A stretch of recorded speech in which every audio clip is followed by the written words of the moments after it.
Уважаеми зрители на Телекабел ТВ, броени дни преди местните избори. Продължаваме предизборните студия. Мой гост и днес е господин Благо Солов. Здравейте, господин Солов. Здравейте. Как протича предизборната кампания в Пазарджик? Кампанията е просто един месец. Един месец от живота на града, един месец от живота на хората. Ние влизаме в нея добре подготвени, със сериозен екип от специалисти във всички посоки, във всички направления. Хора, които са доказали своите качества и способности и вярвам, че утре ще взимат мъдри решения за управлението на нашия град. По-важното обаче е какво ще се случи след кампанията. В каква посока ще тръгне нашия град. Каква промяна ще избере. Това са темите, върху които искаме да дискутираме. Важните въпроси, болезнените въпроси за нашия град. Живота не е кампания. Макар че имаме достатъчно примери за политици, които от кампания на кампания, от кампания на кампания лъжат хората. Не. Ще говорим за сериозни политики, по сериозни въпроси. И то са сериозни хора, каквито има в нашия екип. Каква трябва да бъде промяната в Пазарджик след изборите, за които говорим? Първо, със сигурност, прозрачно и открито управление. Тази затворена община, тази недружелюбна към хората община, тази община, за които обикновеният човек с неговите обикновени проблеми е нещо маловажно, трябва да се отвори. Цялата администрация трябва да насочи целия си ресурс в посока на една откритост и прозрачност във всичките си действия. Може да дадем много примери за непрозрачно управление, особено през последните 2 мандата. Всичко това трябва да се промени. Общината трябва да бъде партньор на хората. Господин Солов, екипен играч ли сте? Да.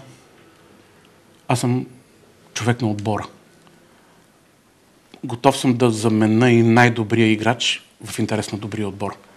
Защото добрия отбор, добрия екип е това, което ще изведе града ни напред.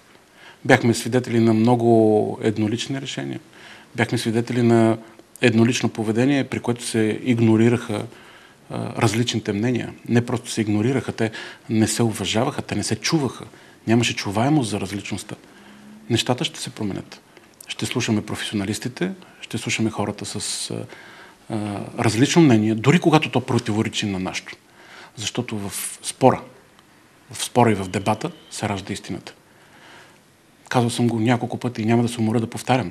Общинския съвет, онова място, което трябваше да бъде форум на мъдреци, онова място, където хората трябваше свободно да изразяват своята позиция и своето мнение, се превърна в автоматична машина за гласуване на прищевките на кмета.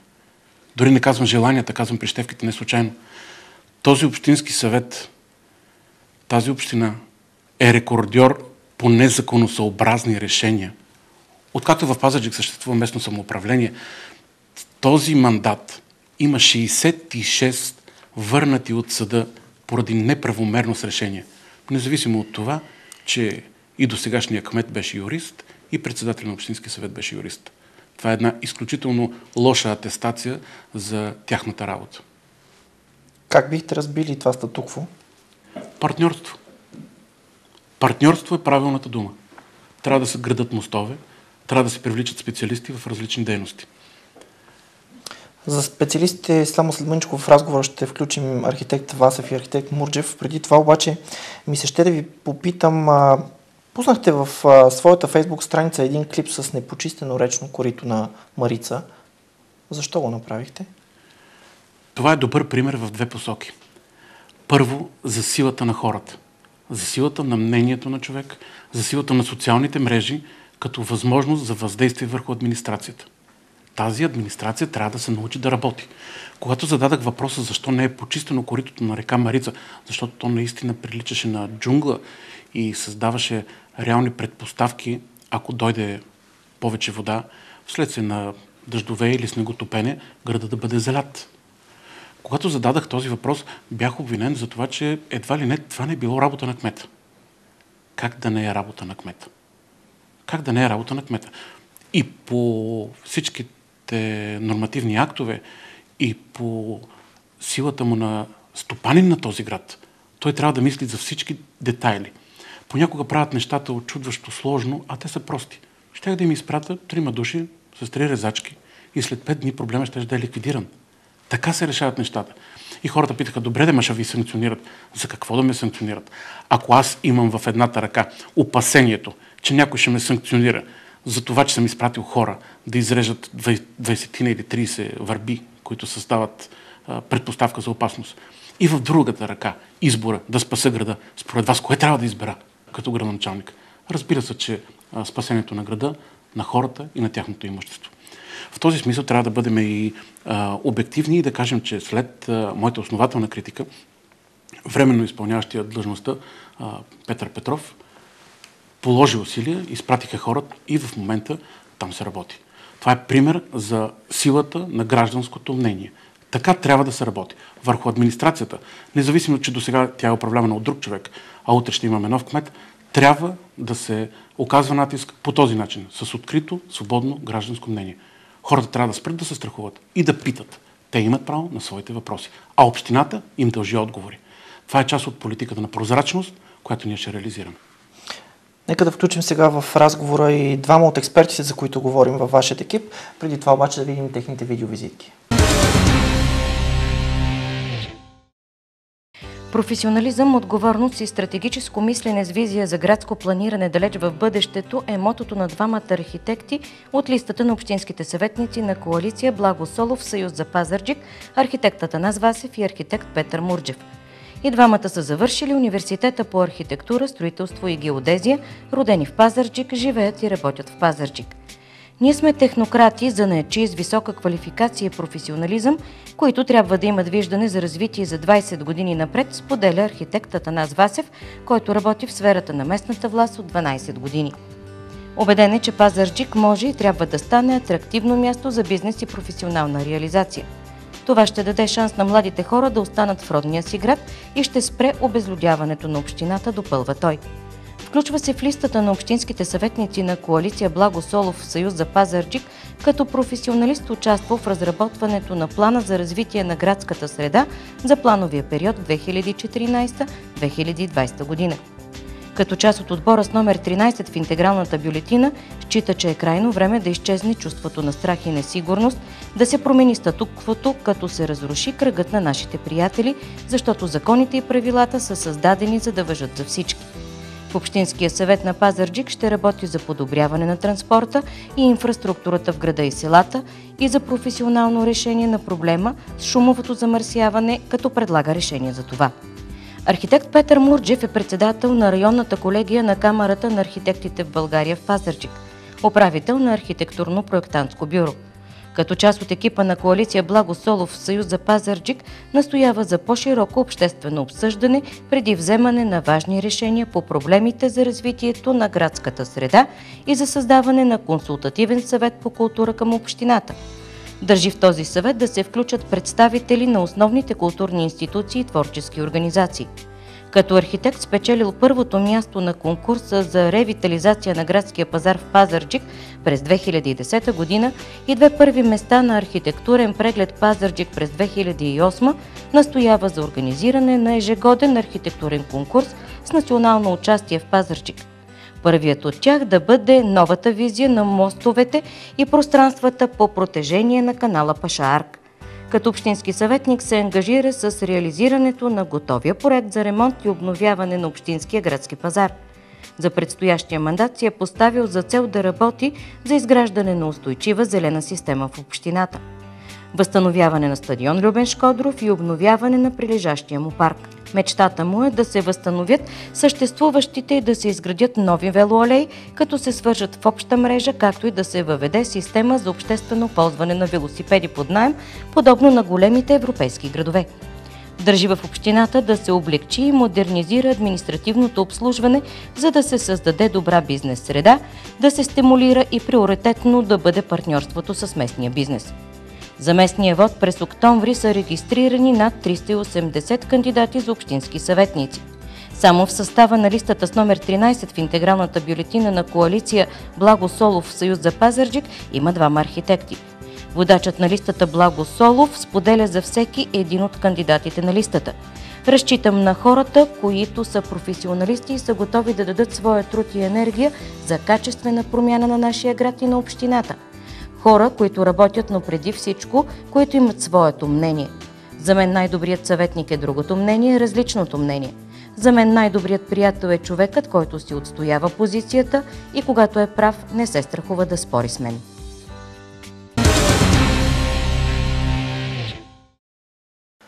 В разговора вече включваме архитект Атанас Васев и архитект Петър Мурджев. Здравейте и на вас. Здравейте. Здравейте. Ще ми се да откроим някои от основните теми, господин Столов, в които тези двама специалисти ще бъдат така активни в работата си. Те участват в този разговор, за да представим най-добре идеите си, но не само те, с безспорния си авторитет и професионални възможности, а много сериозен екип от хора и специалисти в други дейности ще участват за реализация на сериозните и последователни политики, които сме решили да изпълним по отношение на Пазарджик. Но много бих искал в рамките на този разговор ние да направим един малко по-сериозен анализ на три ключови за нас теми. Темите с транспорта и транспортната схема на град Пазарджик, защото в момента ние сме свидетели на сериозни проблеми. В момента 10 години след драмата с Фидел Беев и с старата автогара, ние сме изправени пред абсолютно същите проблеми, за които след малко ще говорим. Втората тема е пазара. Къде отива пазара на градът Пазар? Какви са тия екзотични идеи за неговата продажба, местене на друго място и така нататък, как трябва да се развива той? И третата тема е за цялостното градско развитие. В Пазарджик се работи на парче. Боядисва се в синьо и жълто, с мисълта, че това е красиво. В Пазарджик не се правят конкурси за определени визии, за определени стратегии. И това е една много сериозна тема, по която също бихме искали да поговорим професионално. Да започнем от транспорта, както ги представи темите господин Насолов. Кое според вас е най-доброто място за автогара? Въпросът с автогарата е дискусионен явно и сега, но той не е от вчера. Местото на старата автогара в центъра на града, още стария общ устройствен план или генплан на град Пазарджик предвиждаше нейното преместване. И тя трябваше да бъде в непосредствена близост до ЖП гарата. Но по стара традиция предишно ръководство на общината продаде и този терен.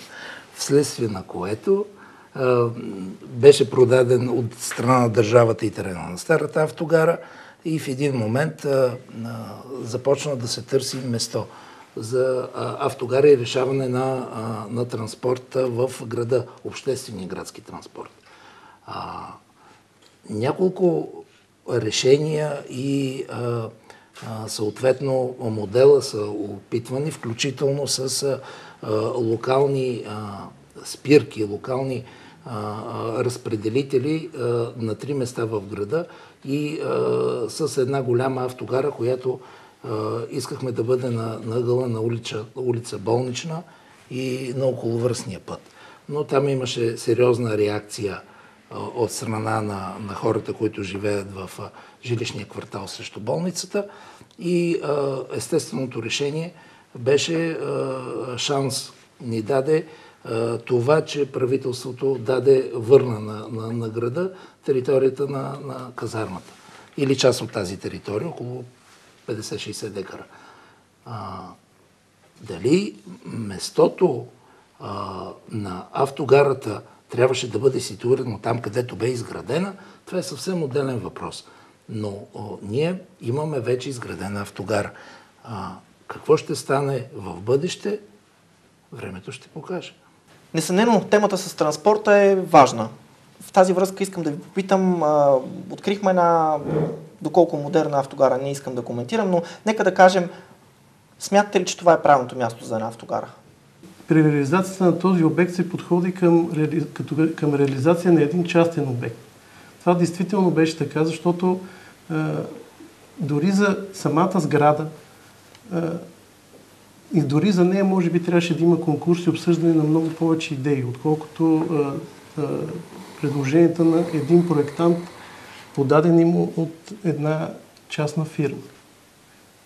И за мен това от тук може би се породиха не толкова от възможностите на един или друг колега, а от начина, по който беше подходено. За мен е изключително компрометирана в момента връзката за самата автогара. Подхода към нея е по-удобен влизайки от града, не от самия град. И там е предпоставка за множество инциденти, които стават. Ежедневно, доколкото чувам, стават инциденти при левия завой към автогарата.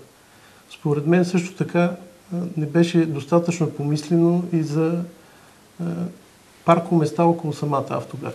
Сега за бъдещото развитие на територията и за цялата територия, там е предвидена една нова улица, която тангира на автогарата. Може би това до някъде ще реши проблем. Зад нея също мисля, че има предвидено изграждане на паркоместа, но проблемът трябваше да се реши с повече обсъждане. И допитване до гражданите, допитване до повече професионалисти, дори специалисти и от национален мащаб да се бяха поканили и така. Пак се връщаме на темата с прозрачното управление и нежеланието за допитване до хората. Разбира се, категорично споделям тезата на архитект Мурджев за това, че трябва с една по-голяма доза откритост ние да провокираме хората да дават своите идеи. Най-нормалното нещо беше по отношение на тая автогара да се направи широко обсъждане, да се извикат професионалисти от всякъде, да се обявят конкурси, за да се види кой е най-правилният избор.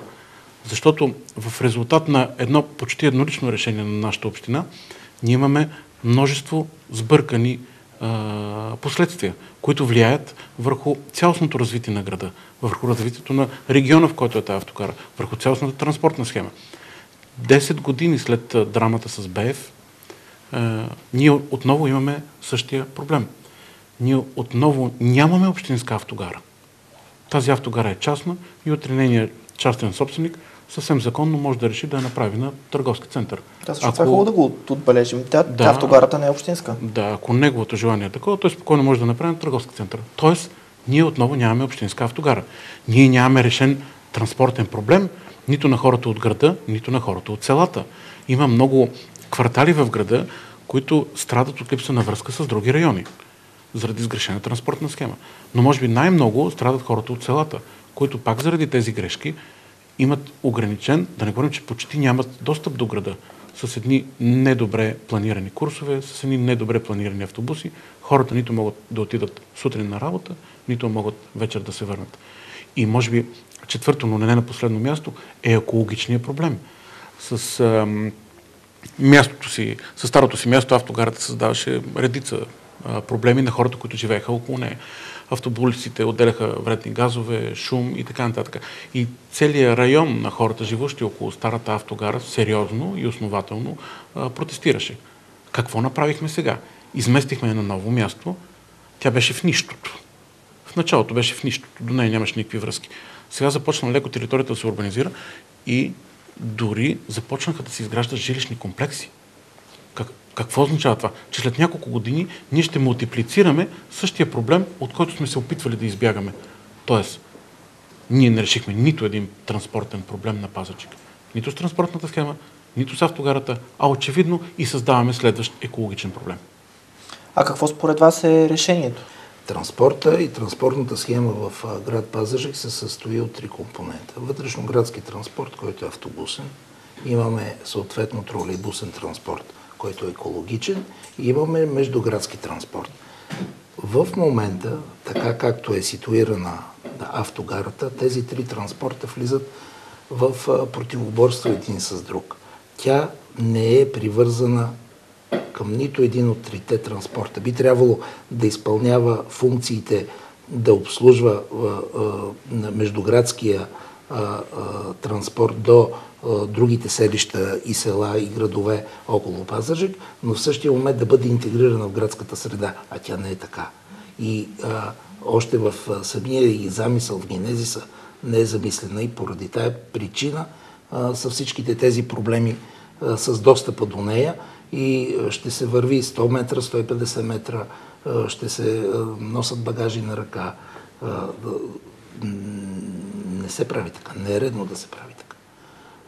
Тепърва този проблем трябва да бъде решен, съответно професионално, да се събере по-сериозен екип с повече специалисти, за да се намери най-оптималното решение.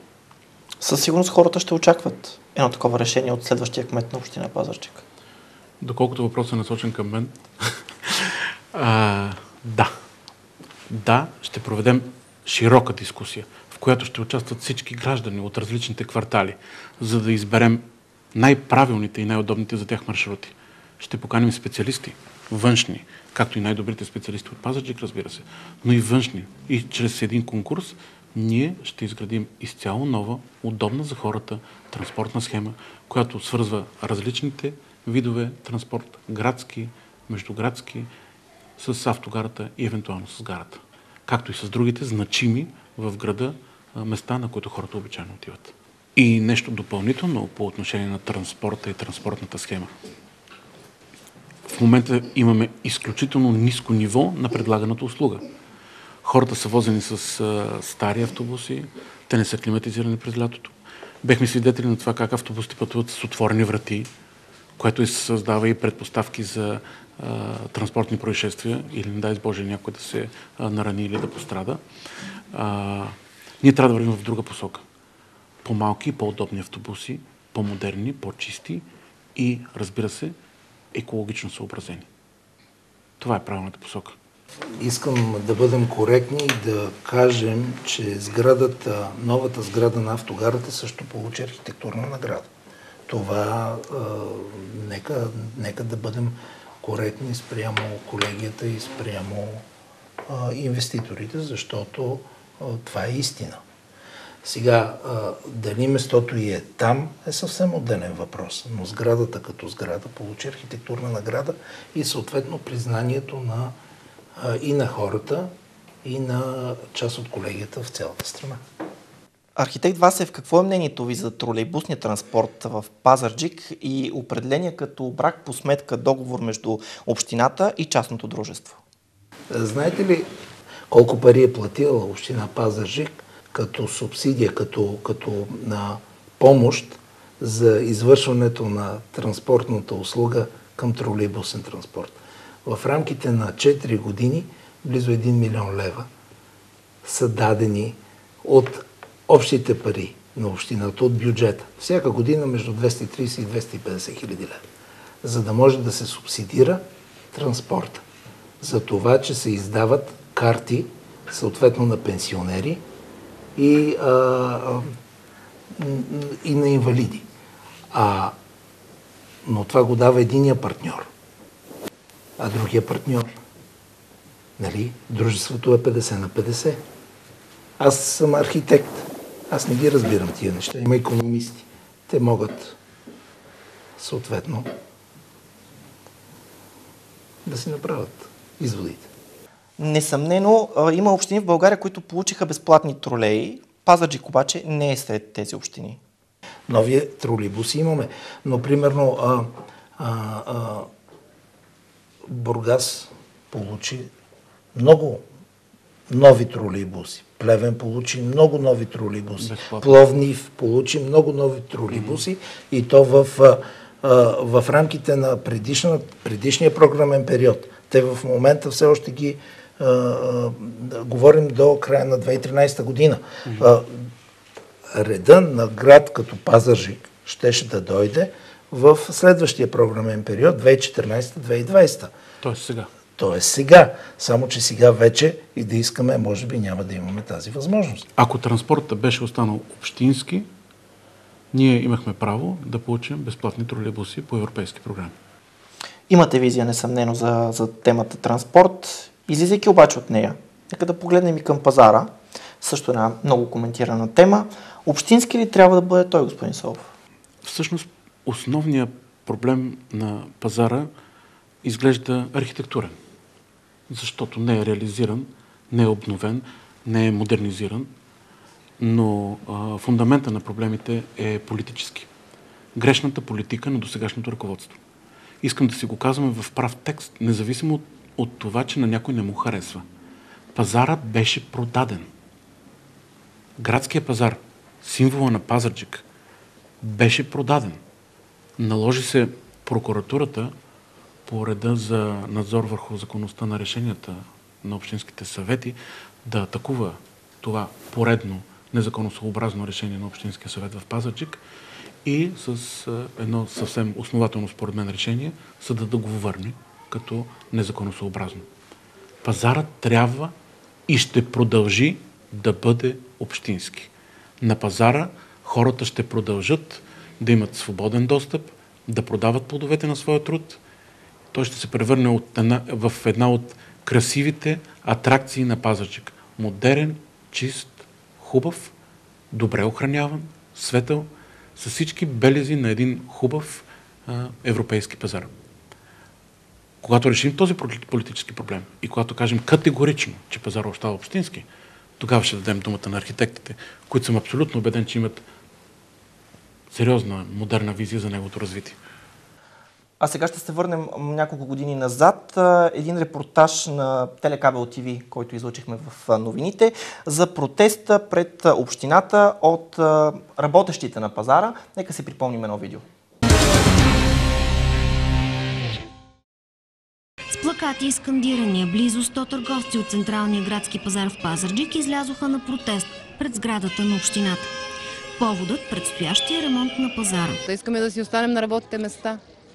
Искаме си работата. Искаме правото на избора, не да ме вкарва в магазин, който аз не мога да плащам. Аз имам 2 сергии, за които плащам 254 лева. На месец? Да, на месец. Плащам 254 лева. Еднолични търговци сме с касови апарати, свързани с НАП и си искаме пазара. Хората се опасяват, че след реконструкцията ще останат без прехрана. Ще си наредим циганските катуни по тяхните думи, както те се изказват за нас, за нашите сергии. Ние сме цигански катуни. Тук ще ги изкараме по дърветата. Защото ние там сме си ги наредили съвсем добре и сме си фирми и всичко плащаме. И накрая съм циганска катуна аз. Те много добре знаят колко пари са магазините. Никой нас не може да ни задължава. Ние сме граждани на този град и искаме право на избор. В новините на Телекабел ТВ в началото на месеца търговците на промишлени стоки споделиха за осуетен разговор с главния архитект на общината и заявиха, че ще настояват за среща лично с кмета Тодор Попов. Вместо с него обаче търговците са разговаряли с заместника му Петър Петров. И когато отидахме да се срещнем с заместник, кмета ми каза да не се правя на бабаитка, че ще ми праща всеки ден данъчни. Какво като пращат? Нали? Аз му казах да ми ги праща, ако иска всеки ден да ми ги праща. И в Лондон, видите, и там има пазари. В цяла Европа има пазари. Те ако са ходили, ние също сме ходили. Нека да поговорим и за тази визия. Безспорно, пазара е много важен елемент дори на образуването на град Пазарджик. Самото образуване на града е станало около съществуващия пазар.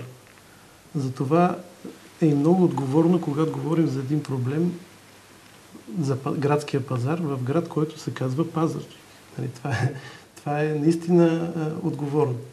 Поне откакто аз практикувам в Пазарджик, това беше единственият архитектурен конкурс, който беше проведен. Бяха поканени 5 колектива, 4 от Пазарджик и 1 от София, в които да се дадат идеи за реновирането на самия пазар и зоната около него. Аз участвах в конкурса за пазара и с моята фирма спечелихме конкурса тогава. Журито хареса нашия проект с предлаганите в него идеи. Проектът беше за обемно градоустройствено решение на самия пазар. В нашето предложение, освен покритие и буферна застройка около пазара, ние предвиждахме и изграждането на един подземен паркинг под самия пазар, което така значително увеличава инвестицията, която трябва да се направи. Но за мен е едно решение, което в бъдеще би улеснило паркирането в центъра и би изпълнило едни обществени функции за улесняване на паркирането в центъра. В последствие общината възложи изработване на идеен проект, в който идеята за подземен паркинг беше оставена на заден план и се акцентира върху предвиждащата застройка около връз. Всъщност ясно е, че нова визия на пазара заляга в програмата за управление на Благо Солов и екипа му. Този пазар не е ремонтиран откакто беше кмет господин Георги Терсов. По негово време той се реновира и обнови. От тогава насам на пазара не е закован един пирон. Хората работят в условия на крайна мизерия. Масите са стари, разбити, горе всичко по отношение на покривната конструкция е почти компрометирано, осветлението е в крайно лошо състояние, долу плочките и подходите към пазара са компрометирани. Той се нуждае от един сериозен ремонт, за да могат първо търговците да работят добре, продавайки плодовете на своя труд, и второ гражданите да имат достъп до това. Така че да, ние имаме амбиция да реновираме пазара, да го модернизираме и той отново да стане търговското сърце на града, защото ние сме град-пазар. Само да допълня още нещо по отношение на реализацията на идеята за пазара. През това време, след като беше направен проекта и потънахме в едни юридически обструкции, политически борби по отношение на взетите решения от Общинския съвет, много от общините използваха програмите на Европейския съюз и примерно за община Стара Загора по програма Джесика, която започна проектирането на общински градски пазар след нас, успя да го реализира. Дори тази сграда беше номинирана и наградена на един от последните конкурси за сграда на годината. Така че това забавяне във времето и тази нереализация на проекта може би беше до някъде до самото решение на начина как да бъде направен. Мен се ми се струва, че ако пазара беше останал изцяло общински и ако беше потърсена финансиране по фондовете на Европейския съюз, би могло това да се случи и пазара да си остане изцяло общински. Как би изглеждал пазара на края на мандата на кмета? Вие хубаво му провокирате, аз ще ви разкажа сега една история. Тя е малко по-дълга, обаче се надявам да не е отекчителна. В края на 19 век, началото на 20 век, в Париж се провежда световното изложение. Това е еквивалент на днешните панаири, в които се събират всички постижения на тогавашната индустрия, търговия, икономика, селско стопанство и така нататък. Имало е много идеи за това как да се отбележи това велико за времето си събитие. Някои са предлагали да се направи огромна лампа, която да осветява нощно небето на целия Париж, други нещо друго, но в крайна сметка инженер Айфел е предложил изграждането на Айфеловата кула. И тя е останала и до днес един от белезите на града. Имало е мнения за, имало е мнения против. Дори Виктор Юго е напуснал града в знак на несъгласие срещу неговото застрояване по този начин и срещу огромната купчина от метал, която се изгражда в центъра на града. Но за целите на самото изложение тогава са направени два много красиви павилиона. Изключително красиви павилиони от метал и стъкло. Павилиони, които са служили за да съберат в себе си експонатите. По това време кмет на Пазарджик е бил Юртов. Един човек оставил трайни белези в развитието на града. По негово време са изградени доста съоръжения, променящи Пазарджик от едно кално село в един вече с белезите на един по-модерен град, по-модерно градостроителство. Качва се тогавашния градоначалник господин Юртов на влака, заминава за Париж, отива там, гледа това чудно строителство и много му харесва. Толкова го харесва, че решава да го купи. Отива при управата на тогавашното изложение и казва: аз съм от България, от Пазарджик, кмет съм на моя град, искам да закупя тази сграда. Какво ще правите вие, като свърши така изложението? Какво ще правите с тази сграда? И те казали: ще я продадем, ще я разгубим. Тя разгубяме, ще я продадем. И той казал: искам да я купа. Какво ще правите с нея? Ще я разгубим, ще я закараме в моя град и ще направим в Пазарджик най-големия и красив покрит пазар на Балканите. Толкова амбициозно и толкова с визия за напред е мислил този човек. качва се обратно на влака, навръщане спира в Виена, отива в централата на една от големите банки, които са имали представителство в България. Отива в Виена, отива при директора на банката, сяда с него и се договарят за заем от 2 милиона златни лева.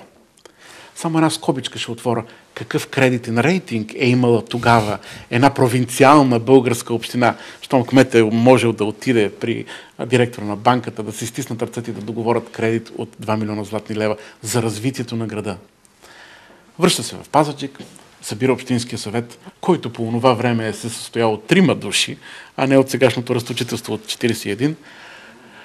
Събират се градския съвет, показва им своята идея и те казали, трябва да съберем големците, трябва да съберем градския снаф, търговците, за да им покажем.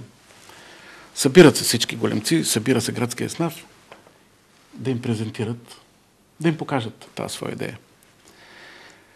Те са почесали тук, почесали там и рекли, не щем, не ни трябва такова нещо, не ни трябва такава сграда. Сега криво, ляво, грозни, красиви, старите докяни си работят, вървия лъж вериша, кому е нужно сега да се събарат, да се строят някакви модерни сгради и отказали. Любопитно е какво се случва с самата сграда. Почакали ни французите да дойде оня амбициозен балкански кмет, дето иска да купува сградата и като не дошъл и я продали. И днес тази сграда съществува. На времето е купила градската управа на един незначителен по времето си градец, наречен Ню Йорк. И тази сграда и в момента съществува. В нея се намира залата с палмите и орхидеите на Ню-Йоркската ботаническа градина. Една изключителна сграда. Тя е комплимент за архитектурата, тази сграда. Много красива. Ако за нещо трябва да мислим, ако за нещо трябва да мечтаем и да мислим как да реализираме мечтите си, то е как, например, да направим едно копие на тази сграда, да отидем екип от хора, архитекти, конструктори, да направим пълно заснемане на сградата и да направим копия на тази сграда в Пазарджик, защото нашия град го заслужава. Ние сме град Пазар.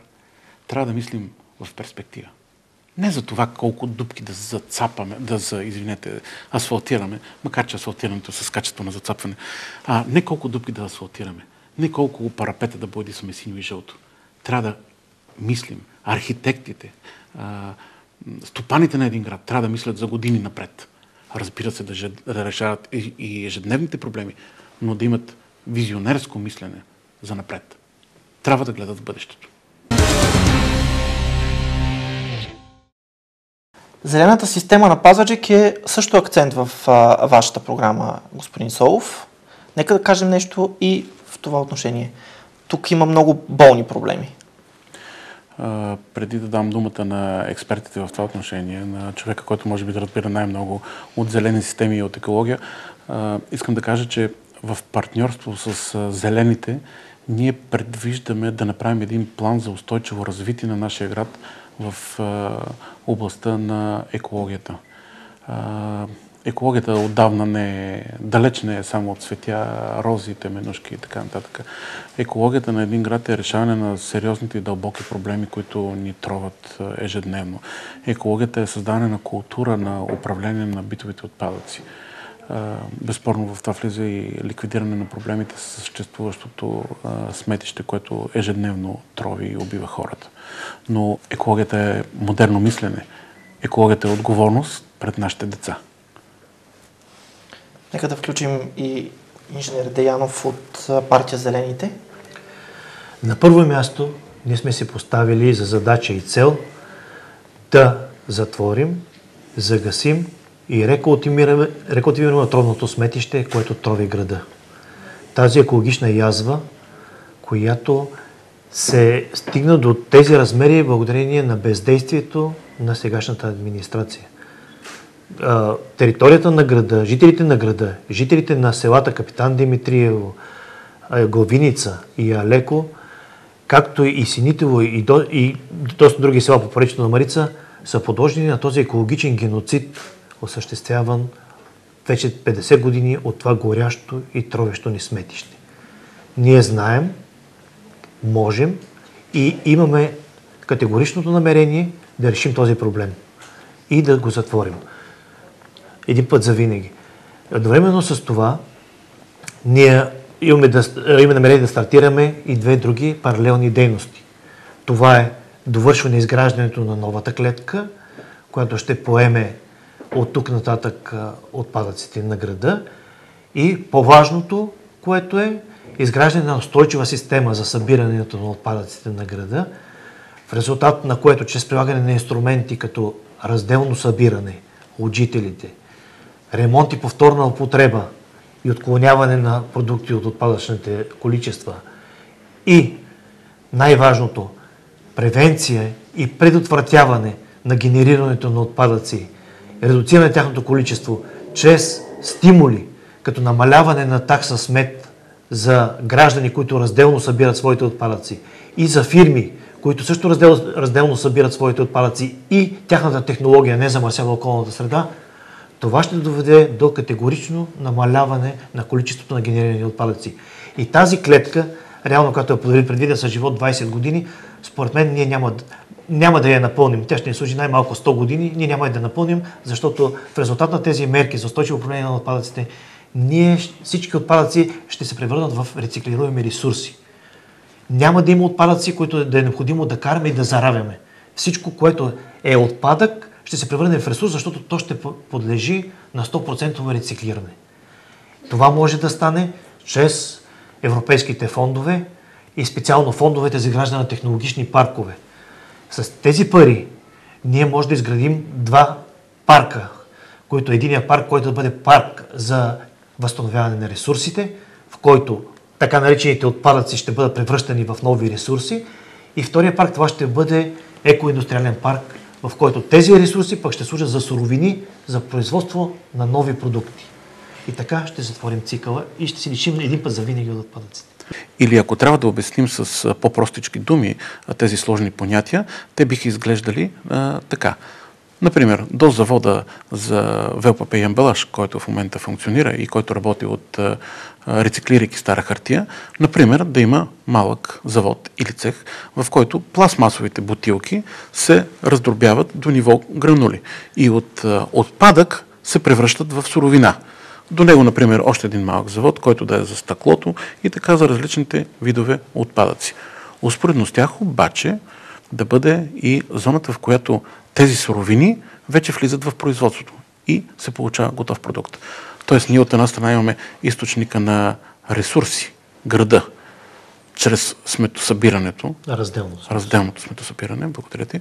От друга страна имаме цеховете или заводите, които превръщат отпадъците в суровина. Точно така. И най-накрая имаме производството, което ползва тази на практика безплатна суровина. Точно така. И по този начин ние няма какво да караме на клетката на депото, защото всичко се връща обратно, се рециклира над 90%. И това създава и зелени работни места. Всички тези цехове и заводи ще ползват работна ръка от Пазарджик. Това са екологични работни места, които не само, че не замърсяват природата, тяхната технология, а напротив, помагат и града да живее в симбиоза с нея. Други важни направления в екологичното развитие на града, това са развитие на зелената система, разширяване на зелената система в посока възстановяване на междублоковите градинки. Голяма част от които в момента са обявени за продажба. Трябва тези площи максимално бързо да ги обявим за зелени площи и в резултат на което те не могат да бъдат оттам застроявани. По-нататък застроявани, използвани за търговия и услуги. Обявени ли са зелени площи, те остават такива по закон. Следващото направление е изграждането на велоалеи. Много важно направление, в което ще вложим усилия. Пазарджик ще си върне славата на град на велосипедите. Това ще стане чрез оптимизиране на транспортната схема и изграждане на еднопосочни улици, превръщане на част от улиците в еднопосочни, като свободната лента ще бъде превърната в велоалеи. Друго последно важно, което бих наблегнал, това е грижата за хората с увреждания. Нямате представа колко трудно е за хората с увреждания да се предвиждат в този град. Инфраструктурата въобще не е адаптирана за тях и не го позволява. Категорично ще се погрижим за тях и ще благоустроим обществените места и всички общински сгради, така че те да бъдат достъпни за хората с увреждания. Категорично ще настояваме и сградите, които не са собственост на общината, да бъдат адаптирани и направени удобни за достъп на хората с увреждания. А как бихте стимулирали това, за което говорим? Имаме много интересни идеи, които вярвам, че ще бъдат добре възприети и прилагани от повечето хора. Например, ние много сериозно трябва да стимулираме отделното събиране на отпадъци. И един от механизмите е чрез въвеждане на система от облегчения за хората. Например, семействата, които се включат в тази програма и работят по разделното събиране на отпадъци, ще получат първи драстични намаления на таксата за битови отпадъци, на всички местни данъци и такси. Ние по всички възможни начини ще стимулираме хората да отделят по-малко отпадъци, да участват в разделното им събиране и така ще имаме по-чист град, което веднага ще доведе до спестявания, до сериозни спестявания в областта на разходите, които са необходими за поддържане на чистотата. Тоест, ако не генерираме толкова много отпадъци, ние ще имаме да чистим много по-малко отпадъци. Пак идваме до по-ниски данъци. Разбира се. Това е мотора на промяната. Това е мотора на промяната, която ще промени нашия град и хората в него. От това, което казвате, можем да направим още един извод, че сметосъбирането и сметоизвозването в Пазарджик категорично не е на високо ниво. Особено през втория мандат, от последните 2 мандата на това управление, докато в първия се полагаха повече усилия, както за развитие на града, така и за поддържане на хигиената и чистотата, сериозните хора, мислещите хора, тези, които виждат реално това, което се случва около нас, не могат да отричат безспорния факт, че докато през първите 4 години нещата вървяха в възходяща посока, то през вторите 4 години не просто се задържаха, ами слязаха надолу. Градът не е толкова добре поддържан, колкото през първия мандат, не е толкова чист, колкото през първия мандат. А това, че сега се полагат някакви предизборни усилия да се лъсне града последния месец, точно преди избори, този филм вече сме го гледали. Уважаеми зрители, представихме ви кандидата за кмет на община Пазарджик, господин Благо Солов и част от неговият екип. Останете с програмата на Телекабел ТВ. Купуването и продаването на гласове е престъпление.